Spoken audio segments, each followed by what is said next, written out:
To successfully overrun the Finnish fortifications, the Soviets knew their attack would need to be well concentrated and executed perfectly. However, the effect of Stalin's purges on the Red Army was also starting to show. Men were poorly trained, and most of their tanks were not equipped to deal with the anti-tank guns and minefields of the Mannerheim line. That is, except for one.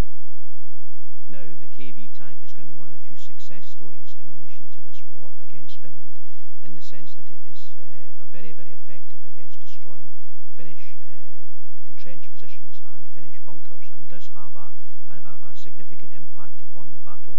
But it's literally about the only Soviet success story in relation to this conflict, and in fact the Russians lose extensively in this conflict. They lose hundreds of tanks, literally hundreds of tanks. Their air power is ineffective because, of course, much of this fighting is north of the Arctic Circle, and of course so much of the time it's dark because it's north of the Arctic Circle, and so therefore air power can't be deployed. And the Finns, using ski troops, are extremely mobile, very, very effective and well led under Mannerheim, and put up a very, very good fight, really. Despite the Finns' fierce resistance, the Red Army broke through the Mannerheim line in February 1940.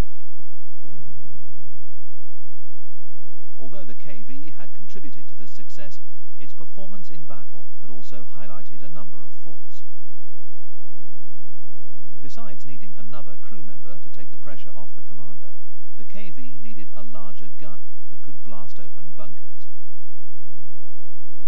But mounting a bigger gun meant enlarging the turret, so the KV-1 was adapted. The resulting tank was called the KV-2, but was named Dreadnought by its crews. Leading on from the KV-1, we have the development of a new high silhouette tank called the KV-2.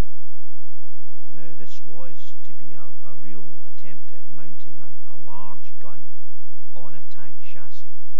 And initially they start with a 122mm, but that quickly is upgraded to a 155mm gun, which they mount on the KV-2. Now, mounting this kind of gun on the same chassis as a KV-1 obviously meant that the actual tank, the whole balance of the tank, the whole centre of gravity of the tank, and the actual weight of the tank were all dramatically altered. The addition of a larger gun totally changed the shape of the KV. It could accommodate a 6-man crew.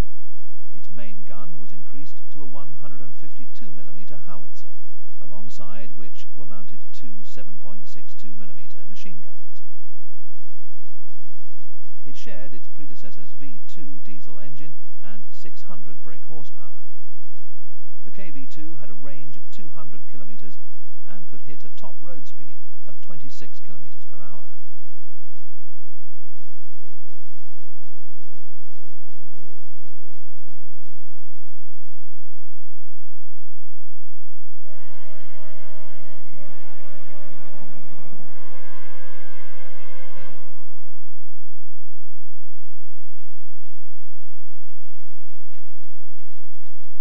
The KV's real baptism of fire came in 1941.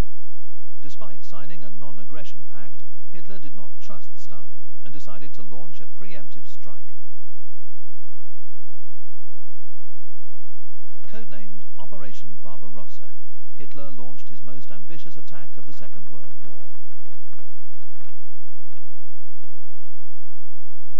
To defeat the Red Army, Germany sent a force of over 3 million men, backed up by hundreds of thousands of armoured vehicles, horses and aircraft.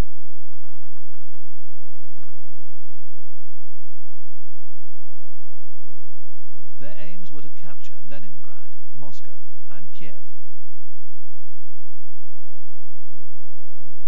The main German battle tanks were the Panzer Marks III and IV, but despite this show of strength, Hitler did not expect a struggle.